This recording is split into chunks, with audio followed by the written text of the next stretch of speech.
Tayo ngayon ay nandito na sa sa Quezon Province, mga kabady.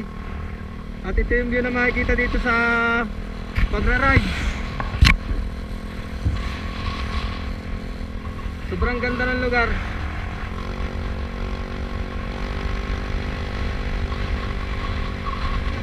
Napakahabang biyahe ng tinakbo namin, mga kabady.